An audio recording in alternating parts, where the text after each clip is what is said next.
महिमा की माँ का देहांत अभी हाल ही में हुआ था, इसलिए महिमा बहुत ही उदास रहा करती थी।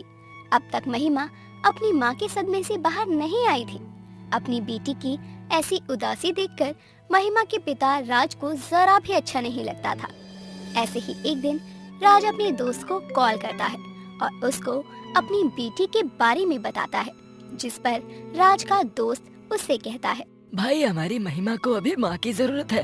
भले ही वो बड़ी हो रही है, पर तू उसको अकेले ही माँ का प्यार नहीं दे सकता, इसलिए मेरी मान तो तू दूसरी शादी कर ले। पर यार तू तो जानता ही है कि सौतेली माँ कैसी होती है। कहीं ऐसा ना हो कि वो मेरे घर और मेरी बेटी को नुकसान पहुँचाए। देख भाई, हर औरत एक जैसी नहीं होती। वैसे मेरी नजरों में एक लड़की है, उसका नाम शांति है। वो बहुत ही गरीब घर से है, साथ ही उसके पीछे उसकी 3 बहनें हैं। माँ है नहीं और बाप तो बचपन में ही गुजर गया था। और तू तो जानता है, जब सर पर माँ बाप का साया नहीं होता तो एक लड़की का जीवन जीना कितना मुश्किल हो जाता है। पर यार वो एक लड़की है और मैं एक शादीशुदा, जिसकी वाइफ अब इस दुनिया में नहीं रही, और उसकी एक 10 साल की बेटी भी है। और अगर वो कुंवारी है तो भला एक कुंवारी लड़की एक ऐसे आदमी से शादी करना क्यों चाहेगी? राज, गरीबी कुछ भी करवा सकती है और तू तो एक भला इंसान है। तुझसे तो आज तक भी न जाने कितनी ही लड़कियां शादी के लिए मरती रही हैं। जरा सोच, शांति से शादी कर, तू उसके साथ साथ उसकी बहनों का भी फ्यूचर सिक्योर कर देगा। इसी बहाने उस शांति को भी एक अच्छा पति मिल जाएगा और हमारी महिमा को भी एक माँ मिल जाएगी। चल मैं तुझे अभी थोड़ी देर में बताता हूँ। राज अपनी बात पूरी करके कॉल कट कर देता है, जिसके बाद अब वो अपनी बेटी के पास जाता है, जहाँ वो देखता है कि उसकी बेटी अपनी माँ की फोटो लिए रो रही है।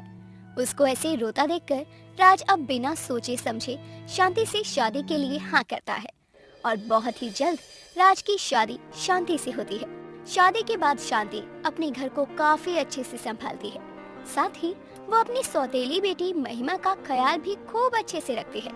वो उससे काफी प्यार करती है। ऐसे ही एक दिन शांति अपनी बेटी को आवाज लगाकर उसको बोलती है, महिमा, सुबह से तुमने कुछ भी नहीं खाया है, जल्दी से आओ और कुछ खा लो। मैं नहीं आऊंगी माँ, मैं छुपी हूँ, मुझे ढूंढ कर दिखाओ तो मैं आपके पास आ जाऊंगी। अच्छा जी, अब अपनी माँ के साथ छुपन छुपाई खेलेगी, अभी मैं तुम्हें पकड़ती हूँ, रुक जाओ। इतना बोलकर शांति महिमा के कमरे में जाती है और अलमारी खोलकर उसको धप्पा कर देती है, जिसके बाद अब शांति अपनी बेटी महिमा को अपने हाथों से खाना खिलाती है। अब जब शाम को राज आता है, तब महिमा अपने पिता के पास आती है और उससे कहती है, पिताजी, आपको पता है नई माँ बहुत अच्छी है, वो मुझे बहुत प्यार करती है, मुझे कभी भी माँ की याद नहीं आने देती। अरे वाह, ऐसा है तो फिर सच में बहुत अच्छी बात है। हाँ पापा, सच में माँ बहुत अच्छी है। दोनों बाप बेटी आपस में बातें कर रहे थे, तभी शांति वहाँ आती है और महिमा को उसके कमरे में भेज देती है, जिसके बाद राज शांति से कहता है, शांति, थैंक यू मेरी बेटी को अपनी बेटी समझने के लिए, साथ ही उसको अपनी माँ की तरह प्यार देने के लिए। बस इसी तरह तुम उसको अपनी माँ का प्यार देते रहना, मैं बस तुमसे और कुछ नहीं चाहता। आप फिक्र मत कीजिए, मैं हूँ ना, मैं उसको कभी भी ये एहसास नहीं होने दूंगी कि मैं उसकी दूसरी माँ हूँ। उसकी ये बात सुनकर राज शांति को गले से लगा लेता है। समय गुजरता है। समय के साथ शांति को एक प्यारा सा बेटा होता है। बेटा होने के साथ ही शांति के मन में भेदभाव की भावना पनप उठती है और देखते ही देखते 5 साल गुजर जाते हैं। ऐसे ही एक दिन राज को किसी काम से बाहर जाना पड़ता है। राज के जाते ही शांति को खुली छूट मिल जाती है, इसलिए अब शांति महिमा से आए दिन घर के काम करवाया करती। ऐसे ही एक दिन राज का फोन आता है और वो महिमा से बात कर फोन कट कर देता है। ये देखकर शांति खुद से कहती है, ये क्या, राज ने तो एक बार भी मोहित के बारे में नहीं पूछा। शांति, अगर ऐसा ही हाल रहा तो ये महिमा इस घर पर राज करेगी और तू और तेरा बेटा इस घर के नौकर बनकर रह जाएंगे। पर मैं ऐसा कुछ भी नहीं होने दूंगी। मैं भी शांति हूँ, मैं इनको घर पर कभी भी अपना राज करने नहीं दूंगी, चाहे जो भी हो। महिमा को इस घर की रानी नहीं बनने दूंगी। महिमा, ओ महिमा, कहाँ मर गई? आज घर का काम करना है या नहीं? क्या हुआ माँ, अब चिल्ला क्यों रही हो? घर का काम कब करेगी? ये जो घर में काम फैला हुआ है, ये क्या तेरा बाप करेगा? माँ, दर्द हो रहा है, बाल छोड़िए। पहले तो ये बता, पूरा घर फैला हुआ है, वो कौन समेटेगा? तेरी मरी हुई माँ या घर से बाहर गया हुआ तेरा बाप? तू जानती है ना, अभी तेरा भाई छोटा है, इसलिए उसको संभालना, साथ ही इस घर को संभालना कितना मुश्किल होता है। माँ, मैं अभी अपनी पढ़ाई पूरी कर घर का काम कर दूंगी, आप मुझे मारिए मत। क्या पढ़ाई? तू पढ़ाई करके क्या करेगी? पढ़ाई करने का कोई फायदा नहीं है, क्योंकि आगे चलकर तुझे घर ही संभालना है, इसलिए अब अपनी पढ़ाई बंद कर और घर का काम कर, समझी?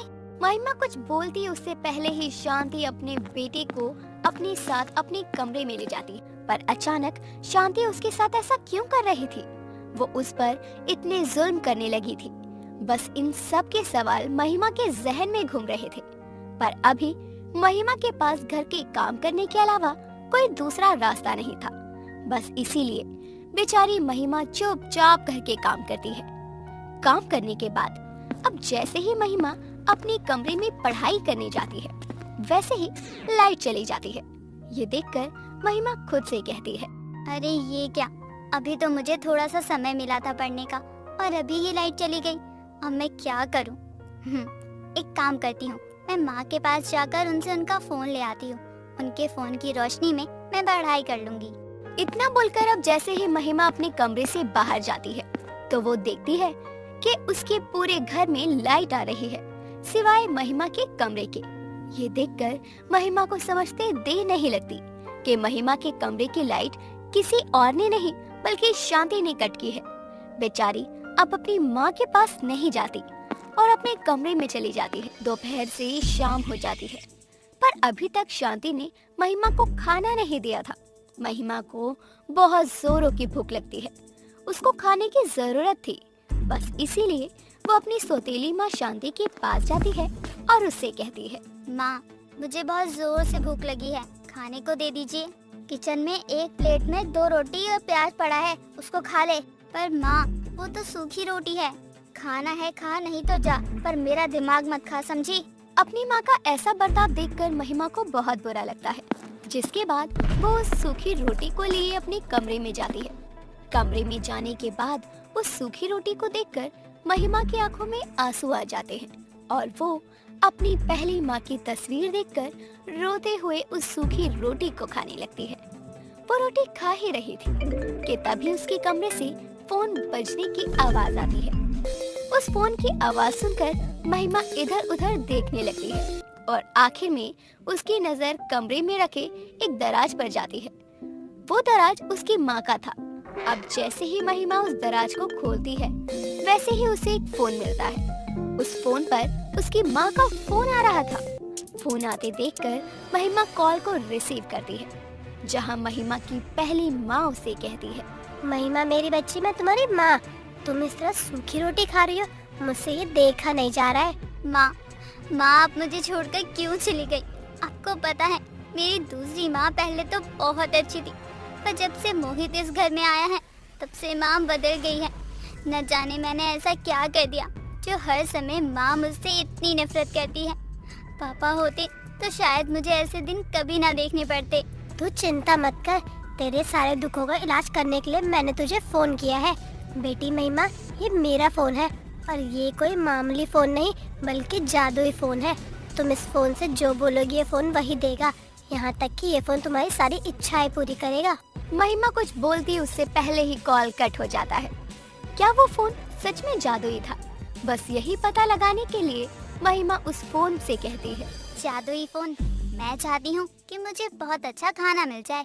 महिमा के इतना कहते ही वो जादुई फोन बजते हुए हवा में उड़ता है, जिसके बाद उस फोन में से एक रोशनी निकलती है। रोशनी निकलने के साथ ही उस फोन से तरह तरह के पकवान निकलते हैं। ये देखकर महिमा बहुत खुश होती है और खुशी से वो सारा खाना खाती है। वो उस फोन को देख ही रही थी, तभी उसके दिमाग में एक आइडिया आता है और वो चुपचाप अपनी माँ के कमरे की खिड़की के बाहर खड़ी होकर अपने जादुई फोन से कहती है, जादुई फोन, मैं चाहती हूँ कि मेरी दूसरी माँ मुझसे बहुत प्यार करने लगे, बिल्कुल वैसे ही जैसे मेरी माँ करती थी। महिमा ये बोलती ही है कि तभी उस फोन से रोशनी निकलती है और वो रोशनी शांति के ऊपर पड़ती है। महिमा की ये तरकीब काम कर जाती है, जिसके बाद अब शांति महिमा से बहुत प्यार करने लगती है और वो उसके साथ बिल्कुल पहले की तरह रहने लगती है। मिशेल एक बहुत ही सुंदर लड़की थी। वो इटली की राजधानी रोम में अपने माता पिता के साथ रहती थी। उसके पिता विनोद एक हिंदुस्तानी थे और उसकी माँ लीजा इटालियन थी। क्योंकि वो बचपन से ही इटली में रहती थी, इस कारण उसे कोई भी हिंदुस्तानी नहीं कह सकता था। लेकिन उसे अपने देश की भाषा और कल्चर सब कुछ अच्छे से पता था। वो एक ट्रैवल गाइड थी। वो टूरिस्ट को इटली घुमाया करती थी। ऐसे ही एक दिन कबीर नाम का लड़का अपने दो दोस्त वीरेन और अतुल के साथ रोम घूमने के लिए आता है और मिशेल उनकी टूर गाइड बन जाती है। उसे देखकर उसके दोस्त कहते हैं, यार देख तो, ये कितना टोटा पीस है यार। सही कहा यार वीरू, ये मिल जाए ना तो इसे अभी लेकर भाग जाऊं। अबे तुम लोग पागल हो गए हो क्या? ये सब क्या बोल रहे हो? मिशेल उनकी सारी बातें सुन लेती है और उनको जवाब देते हुए कहती है, जी वैसे मुझे लेकर कहाँ भागेंगे ये भी बता दीजिए। Oh sorry ma'am, sorry. इनकी तरफ से मैं आपसे माफी मांगता हूँ। It's okay. वैसे हमें लगा था कि आपको हिंदी नहीं आती होगी। बिकॉज मेरे फादर इंडियन है और मॉम इटली से। Wow that's great. सुनकर अच्छा लगा कि हमारे साथ भी कोई इंडियन है। उसके बाद मिशेल उन लोगों को पूरा रोम घुमाती है। वो उन्हें रोम के फेमस रेस्टोरेंट्स में लेकर जाती है, जहां वो उन्हें अलग अलग तरह का खाना खिलाती है। साथ ही साथ अपनी फेवरेट डिश पास्ता की भी अलग अलग वैरायटीज को टेस्ट करवाती है। टूर के दौरान वो सभी लोग काफी अच्छे दोस्त बन जाते हैं।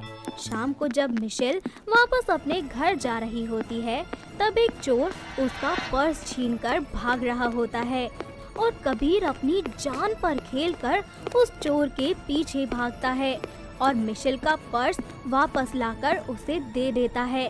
तब वो उससे कहती है, कबीर, तुम्हें उनके पीछे भागने की क्या जरूरत थी? अगर तुम्हें कुछ हो जाता तो? अरे हो जाता तो हो ही जाता। वैसे भी ये तुम्हारा बैग था, इसमें तुम्हारे कुछ जरूरी सामान भी तो हो सकता था, जिसके बिना तुम परेशान हो जाती। Oh you are so cute Kabir, but ये बैग खाली था। क्या खाली? यार इम्प्रेस करने का भी चांस चला गया।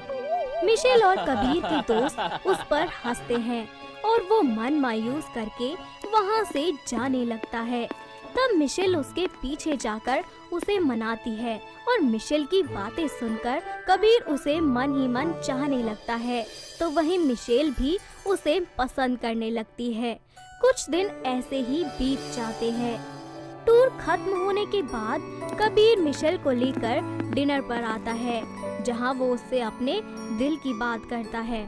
मिशेल, मैं तुमसे कुछ कहना चाहता हूँ। कबीर, मैं भी तुमसे कुछ कहना चाहती हूँ। क्या? नहीं, पहले तुम बोलो। Michelle, I love you. मैं तुमसे बहुत प्यार करता हूँ और तुमसे शादी भी करना चाहता हूँ। मैं तुमसे बहुत प्यार करती हूँ कबीर। दोनों ही अपने माता पिता को शादी के लिए मना लेते हैं। कुछ ही दिनों बाद उन दोनों की शादी बड़े ही धूमधाम से हो जाती है। शादी के बाद मिशेल अपने पति कबीर और सास निर्मला के साथ इंडिया आ जाती है। समय बीतता जाता है। मिशेल अपने इटली के कल्चर और खाने पीने को मिस करने लगती है और उसका अपने घर के कामों में मन नहीं लगता। ऐसे ही एक दिन मिशेल अपनी सास से कहती है, माँ जी, वो मैं सोच रही थी क्यों ना आज हम घर पर व्हाइट सॉस पास्ता बनाएं? का बोली? कैसा रास्ता? अरे अरे अरे, सास्ता नहीं माँ जी, पास्ता। अच्छा अच्छा, ठीक है बिटिया, हम भी तो देखें कि हमार विदेशी बहू खाना बना लेती है या ना। हाँ माँ जी, क्यों नहीं, देखना आज मैं ऐसा खाना बनाऊंगी ना, आप खाने के साथ साथ प्लेट भी चाट जाएंगी। मिशेल बाजार से स्पेशल इटालियन पास्ता, मसाले और बाकी का सामान लेकर घर आ जाती है। वो खाना बनाना शुरू कर देती है। थोड़े ही समय में व्हाइट सॉस पास्ता बनकर तैयार हो जाता है। उसी वक्त कबीर अपने काम से वापस आता है। वो खाने की खुशबू सूंघता हुआ फौरन किचन में जाकर मिशेल से कहता है, Italian white sauce pasta, wow क्या बात है। हाँ तो तुम फ्रेश हो जाओ ना, तब तक मैं डिनर लगाती हूँ। सब लोग डाइनिंग टेबल पर बैठकर खाना खाते हैं। मिशेल सभी को खाना परोसती है। निर्मला और कबीर को उसके हाथ का बनाया हुआ पास्ता बहुत ही ज्यादा पसंद आता है। धीरे धीरे उसके खाने की सराहना उसकी सास से सुनकर आस पड़ोस के लोग भी उसके हाथ का खाना खाने आते और उसकी काफी तारीफें करते। एक दिन कोई उसे रेस्टोरेंट खोलने की सलाह देता है। वो शाम को कबीर के घर आने पर उससे इस बारे में बात करती है। कबीर, वो मैं कह रही थी कि यहाँ पर आसपास में कोई भी रेस्टोरेंट नहीं है जहाँ पर इटालियन फूड बनता हो। तो तुम क्या चाहती हो? देखो, मुझे कितना अच्छा इटालियन फूड बनाना आता है और मैं सोच रही थी क्यों ना मैं एक छोटा सा इटालियन रेस्टोरेंट खोल लूं। वैसे बात तो तुम्हारी ठीक है, लेकिन मेरे पास तो अभी इतने पैसे भी नहीं हैं कि मैं तुम्हारा रेस्टोरेंट खुलवा सकूं। तुम मुझे थोड़ा सा टाइम दो ना यार, ताकि मैं पैसों का इंतजाम कर सकूं तुम्हारे लिए। ठीक है, कोई बात नहीं डार्लिंग। मिशेल कबीर की बात मानकर थोड़े समय के लिए रुक जाती है, लेकिन समय बीतता जाता है। कबीर अपने काम में इतना ज्यादा उलझ जाता है कि वो उस पर और उसके रेस्टोरेंट के बारे में बिल्कुल भी ध्यान नहीं दे पाता, जिसके चलते उन दोनों के बीच धीरे धीरे कहासुनी होने लगती है और वो लड़ाई में बदल जाती है। मिशेल इन सब से परेशान होकर इटली में अपने माता पिता के पास मदद मांगने के लिए वीडियो कॉल करती है।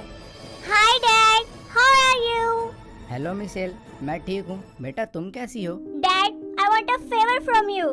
बेटा इसमें फेवर कैसा? तुम मुझसे कुछ भी मांग सकती हो। डैड, मैं यहाँ इंडिया में अपना खुद का एक इटालियन रेस्टोरेंट खोलना चाहती हूँ और कबीर है कि मेरी बात पर गौर ही नहीं कर रहा। रोज मुझे कोई ना कोई बहाना करके टाल देता है कि आज नहीं कल, आज नहीं कल। मुझे समझ नहीं आ रहा डैड, मैं क्या करूँ? अरे कोई बात नहीं बेटा, रो मत, मैं हूँ ना। मैं तुम्हारा रेस्टोरेंट खुलवाने में मैं तुम्हारी मदद करूँगा।